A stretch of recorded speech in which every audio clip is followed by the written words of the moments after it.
सबसे पहले बात करेंगे स्टोन डिसीज़ पर। स्टोन डिसीज़ को लेके पेशेंट्स काफ़ी क्वेश्चंस पूछते हैं, काफ़ी उनके मन में क्वेरीज होती हैं कि सर ये कैसे बनते हैं, क्या क्या इलाज हैं, क्या वो हैं। तो आज हम उन सारी चीज़ों को अपने इस वीडियो में कवर करेंगे। तो जो सबसे पहला सवाल आता है वो आता है सबके मन में कि ये स्टोन बनते कैसे हैं। स्टोन बनने का जो मुख्य कारण होता है वो कारण होता है हमारे किसी भी, मैं इसके लिए हमेशा एक एग्जांपल देता हूँ कि यदि हम पानी में शक्कर को घोलते जाएं तो एक समय आता है जब शक्कर घुलती रहेगी घुलती रहेगी घुलती रहेगी, पर एक समय के बाद वो घुलना बंद हो जाएगी। तो जब वो घुलना बंद होगी तो हमें क्या करना पड़ेगा, या तो हमें उसमें शक्कर मिलाना बंद करना पड़ेगा या हमें उसमें पानी की मात्रा को बढ़ाना पड़ेगा, तब जाके वो और उसमें घुलेगी। और यदि ऐसा नहीं हो तो क्या होगा, शक्कर एक तरीके से प्रेसिपिटेट करके एक फॉर्म बना लेगी, एक गुच्छा बना लेगी। सिमिलर चीज़ें होती हैं स्टोन के केसेस में। स्टोन किसी और चीज़ के नहीं, कुछ हमारे बॉडी के मॉलिक्यूल्स होते हैं जो कि यूरिन में निकलते हैं। उन मॉलिक्यूल्स का कंसंट्रेशन बढ़ने से हमारी बॉडी में स्टोन का फॉर्मेशन होता है। इसमें कई लोग बहुत सारे सवाल पूछते हैं कि सर क्या उस पेशेंट को स्टोन बना था, तो इस पेशेंट को स्टोन बना था, उसमें ऐसा हुआ, इसमें ऐसा हुआ। तो उनके दिमाग में एक प्रश्न उठता है कि सभी स्टोन एक ही प्रकार के होते हैं। नहीं, ऐसा बिल्कुल नहीं है। हमारी बॉडी में बहुत सारे टाइप्स के स्टोन बनते हैं, मुख्यतः 10 टाइप के, पर जो बहुत ही प्रमुख स्टोन होते हैं वो मेनली 4 प्रकार के होते हैं। सबसे पहला जो मोस्ट कॉमन होता है वो इंडिया में, that is calcium oxalate stone.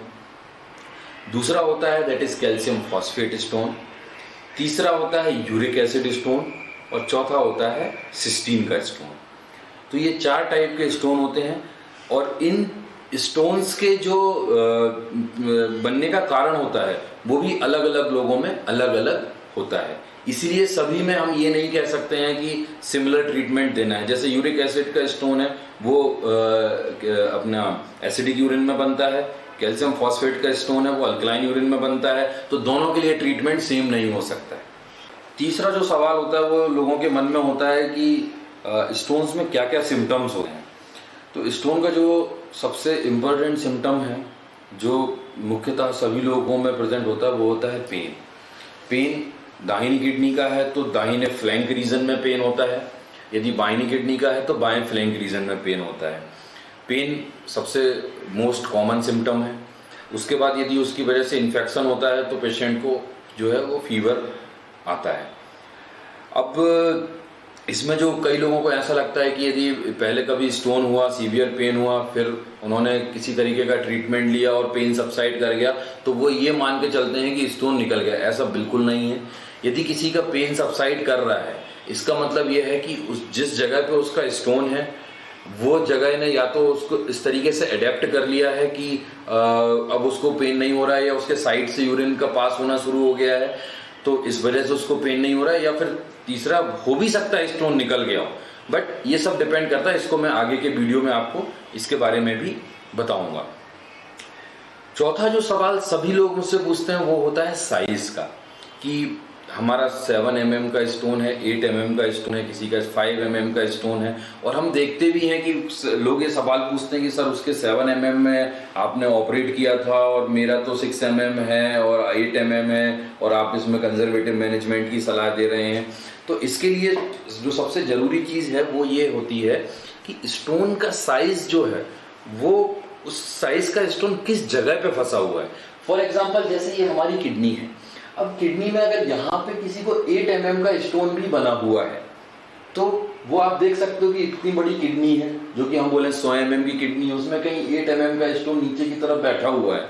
तो ये कोई उसको सिम्टम्स प्रोड्यूस नहीं करेगा, ये उसके किसी भी रास्ते में कोई उसके ड्रेनेज में कोई रुकावट पैदा नहीं कर रहा है। तो हम ऐसे पेशेंट्स को हमेशा कंजर्वेटिव मैनेजमेंट पे रखते हैं। उनको बोला जाता है कि आपको इससे कोई नुकसान नहीं है, अभी इसको आप वेट कर सकते हैं। पर यदि मान के चलिए ये जो हमारा जो यूरेटर जिसको हम बोलते हैं, यदि यही स्टोन यूरेटर में आके फंस जाए तो आप देख सकते हैं ये नली का जो साइज होता है वो होता है 3 से 4 mm का, ज़्यादा से ज़्यादा। अब आप इस 3 से 4 mm के स्टोन इसमें आके यदि 3 या 4 mm का भी स्टोन आके फंसेगा तो वो इसके यूरिन के प्रवाह में एक रुकावट को पैदा करेगा, और जिसके लिए डेफिनेटली हमें कुछ ना कुछ इंटरवीन करना ही पड़ेगा।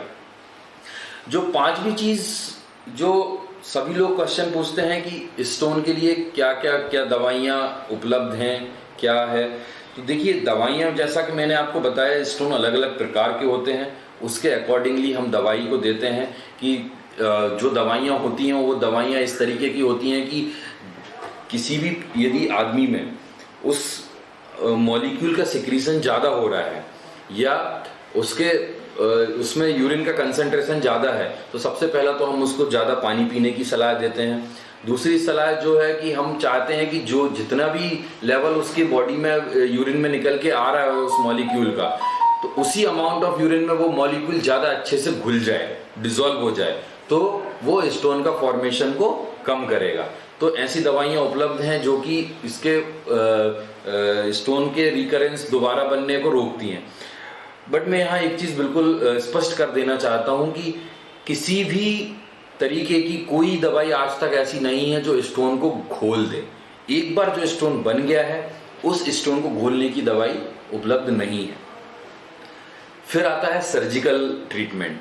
सर्जिकल ट्रीटमेंट हम कहाँ कहाँ एडवाइस करते हैं और किस तरीके का होता है, तो सर्जरी का ट्रीटमेंट आजकल जो है वो मैक्सिमम केसेस एंडोस्कोपिक होता है। आज मैं ये बोलूँगा कि मैंने शायद ही एक साल में 1 या 2 पेशेंट में कोई ओपन सर्जरी करता हूँ, अदरवाइज मैक्सिमम पेशेंट के स्टोन जो है आजकल बिना चीरे के एंडोस्कोपिकली रिमूव करना संभव है। इसमें एंडोस्कोपिक सर्जरीज की मैं बात करूं तो डिपेंड करता है कि स्टोन कहाँ पे फंसा हुआ है। यदि स्टोन उसके यूरिनरी ब्लैडर में है तो हम उस सर्जरी को बोलते हैं एंडोस्कोपिक सिस्टोलिथोट्रिप्सी, जिसमें हम ब्लैडर तक जाते हैं इस दूरबीन से, स्टोन को छोटे छोटे पार्ट में ब्रेक करते हैं ताकि वो उसकी यूरिथ्रा से और जो रास्ते से हमारा दूरबीन गया है उसी रास्ते से हम उसको निकाल सकें। दूसरा होता है यदि किसी का स्टोन यूरेटर में फंसा हुआ है तो हम उसको यूरेट्रोस्कोपिक स्टोन रिमूवल, यूरेट्रोस्कोपिक लिथोट्रिप्सी बोलते हैं। उसमें हम पेशेंट को जो है अंदर यूरेट्रोस्कोप काफ़ी पतली नली होती है जिसका 6 फ्रेंच साइज मतलब 2 mm का जिसका होता है, उससे हम उसके यूरेटर में जाते हैं, स्टोन को ब्रेक करते हैं और निकाल देते हैं। सारी सर्जरीज का सिर्फ एकमात्र पर्पस होता है कि जो साइज हमारी बाथरूम की नलियों का है हमें उस स्टोन को उससे छोटे साइज में ब्रेक करना है ताकि वो इजीली पास हो जाए। तीसरा होता है यदि किसी का स्टोन जो है वो किडनी में फंसा हुआ है तो हम डायरेक्ट यहाँ से किडनी को पंक्चर करते हैं और वहां से हम स्टोन को बाहर ही डिलीवर करते हैं, दैट इज कॉल्ड परक्यूटेनियस नेफ्रोलिथोटोमी और PCNL। तो ये मेनली हमारी 3 टाइप की जो है वो सर्जरीज होती हैं। इसके बाद मैं बात करूं कि जो लोगों के मन में मिथ्स होता है कि क्या सर्जरी के बाद स्टोन जो है वो दोबारा बन सकता है। देखिए ऐसा है, यदि किसी पेशेंट में किसी कारण से स्टोन बना है तो डेफिनेटली एक स्टोन निकालने के अलावा हमें उस कारण को भी ट्रीट करना होता है कि उसको क्यों स्टोन बना है। रही बात दूसरी स्टोन रिकरेंस के लिए, एक नॉर्मल आदमी में भी जिसमें सिर्फ उसके सिक्रीशंस ज़्यादा होने की वजह से मॉलिक्यूल्स के स्टोन बना है, ऐसे पेशेंट्स में हम बोलते हैं कि अगले आने वाले 5 से 10 साल में उसको 50% दोबारा चांसेस होते हैं स्टोन बनने के। सो ये आप देख सकते हैं कि ये मतलब काफ़ी बड़ी अमाउंट परसेंटेज है जिसमें उसको दोबारा बनने के चांसेस होते हैं, और ऐसे पेशेंट्स को ही पर्टिकुलरली हमें काफ़ी एक्टिव सर्विलेंस पे रखना होता है। उन्हें रेगुलर सोनोग्राफी कराने के लिए बोला जाता है, रेगुलर यूरिन टेस्ट कराने के लिए बोले जाते हैं, और इसमें हम यदि रिकरेंट स्टोन फॉर्मर्स होते हैं या मल्टीपल स्टोन्स किसी को होते हैं तो हम ऐसे पेशेंट्स में हमेशा या तो हम उनको स्टोन एनालिसिस के लिए भेजते हैं या हम उनके जो है वो मॉलिक्यूल्स का यूरिन का जो है वो एनालिसिस कराते हैं 24 आवर्स यूरिन को कलेक्ट करने के बाद। तो ऐसे पेशेंट्स में हम जो है इस चीज़ को कराना आवश्यक हमेशा समझा जाता है। इसके बाद जो है वो लोगों के मन में काफ़ी मिथ्स होते हैं स्टोन डिसीजेस को लेके। सबसे पहला मैं देखता हूँ हमारी इवन इंडिया में जो काफ़ी पढ़े लिखे लोग भी हैं वो भी इन सब मिथ्स में मानते हैं, जाते हैं। कोई भी स्टोन का पेशेंट मैंने आज तक शायद ही देखा होगी जो किसी तरीके की कोई झाड़ा फूकी करा के या स्टोन खोलने वाली दवाओं को लेके या देसी दवाइयाँ या तंत्र मंत्र या कहीं पे स्टोन को चूस के निकाल दिया जाता है। इस तरीके के बहुत सारे लोग मेरे पास आते हैं और इस तरीके के कमेंट्स करते हैं। मैं आपको इस मामले में बिल्कुल क्लियर कर देना चाहता हूँ कि आप लोग इस तरीके के मिथ्स में बिल्कुल ना पड़ें। इस तरीके के जो भी आपको लोग सलाह दे रहे हैं या करने के लिए बैठे हुए हैं, आप ये मान के चलिए ये सिर्फ दुनिया को इन सब चीज़ों में लोग सिर्फ बेवकूफ़ बना रहे हैं। इस तरीके का कोई ट्रीटमेंट कहीं से कहीं तक कोई अवेलेबल नहीं होता है। मैं कई पेशेंट्स देखता हूँ सिर्फ इसी चीज़ में पड़े हुए हैं कि हमने तो देसी दवाई ले ली थी, हमारा सोनोग्राफी में पहले स्टोन 10 mm का था, अभी 9 mm का हो गया है। ऐसा बिल्कुल नहीं है। सोनोग्राफी में जब हम स्टोन को मेज़र करते हैं तो जरा सा कर्सर यहाँ से थोड़ा सा भी उस पॉइंट से थोड़ा कम पे यदि रख दिया तो वो 2 mm 3 mm का डिफरेंस क्रिएट होना, it is not a significant difference, it's a margin of error during the measurement. But ऐसा नहीं होता कि पहले सोनोग्राफी में 12 था अभी 11 हो गया तो वो ये उसकी वजह से भूल गया। या मैं देखता हूँ कि अभी रिसेंट में ही एक पेशेंट मेरे पास आए थे जिनकी 12 mm की पथरी की वजह से उनकी पूरी स्टोन किडनी में पस भरा हुआ था और उनके अल्टीमेटली हमें जो है वो किडनी निकालनी पड़ी है। तो इस बात को बिल्कुल ध्यान रखें, ये छोटा सा स्टोन भी आपकी किडनी को ख़राब कर सकता है। आपको इसके रिगार्डिंग यदि कुछ भी क्वेरी है, आप बिल्कुल जो है मेरे दिए हुए नंबर पे आप संपर्क कर सकते हैं। मेरे यूट्यूब चैनल पे आप क्वेश्चंस को डाल सकते हैं। फिर जो काफ़ी ज़रूरी सवाल होता है, जो कि हमारे हर पेशेंट जिसमें हम किसी भी तरीके का ट्रीटमेंट करें, चाहे वो मेडिकल ट्रीटमेंट हो चाहे सर्जिकल ट्रीटमेंट होता है, वो होता है कि सर दोबारा स्टोन ना बने, इसके लिए हमें क्या क्या परहेज करना है। यहाँ पे जैसा कि मैंने सबसे पहले सवाल में बताया था कि हमारी बॉडी में किस तरीके से स्टोन बनता है, उसी तरीके से मैं इस सवाल का भी जवाब दूंगा कि अभी तक कोई भी ऐसी रिकमेंडेड डाइट नहीं है जिसकी वजह से स्टोन के बनने को रोका जाए। बिल्कुल क्लियर, कोई ऐसी डाइट नहीं है इसमें हम बोलें कि हाँ ये आप लोगे तो स्टोन नहीं बनेगा। बट हाँ डेफिनेटली चांसेस कम होते हैं। जो वो उसमें यदि मैं बात करूं तो उसमें जो सबसे ज़रूरी चीज़ आती है वो आती है, हम पेशेंट को बोलते हैं आपको नमक का सेवन कम करना है। कितना कम करना है? 24 घंटे में 3 ग्राम तक हम बोलते हैं आप नमक को ले सकते हैं। दूसरी जो ज़रूरी चीज़ है वो होती है कि हमारी जो बॉडी में हम उनको बोला जाता है प्रोटीन के इंटेक को आपको कम करना है। तीसरी चीज़ जो कई लोगों के दिमाग में मिस होता है कि हमारी बॉडी में कैल्शियम स्टोन है तो हम कैल्शियम लेना बंद कर दें। बिल्कुल ऐसा नहीं है। कैल्शियम का स्टोन है, आपको कभी कोई डॉक्टर ये सलाह नहीं देगा कि आप कैल्शियम को लेना बंद कर दीजिए। चौथी चीज़, यदि किसी को यूरिक एसिड का स्टोन होता है तो हम डेफिनेटली उसको बोलते हैं कि आपको अल्कलाइन यूरिन करने के लिए, या हम उसको जो है वो जूसेस के लिए बोलते हैं। कई लोग बोलते हैं पालक, टमाटर, इन सब चीज़ों के बारे में भी आप यदि पढ़ेंगे तो आपको काफ़ी जगह पे मिल जाएगा।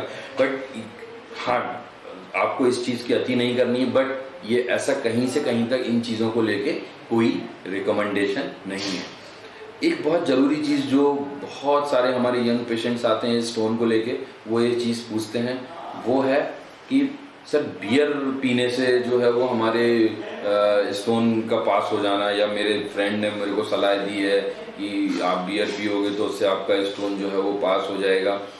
देखिए, बियर पीने से कभी कोई स्टोन पास नहीं होता। हाइड्रेशन करने से स्टोन पास होगा। उसकी जगह पे आप पानी भी पियोगे तो चांसेस हैं कि स्टोन आपका पास कर जाए। बियर उल्टा बॉडी में जो है वो कंसंट्रेशन कराती है यूरिन का, तो डिहाइड्रेशन कराती है। तो अगर आप पर्टिकुलरली बियर की बात करूं या किसी भी तरीके की हम अल्कोहल रिलेटेड ड्रिंक्स की बात करें तो इनसे कभी स्टोन पास नहीं होगा।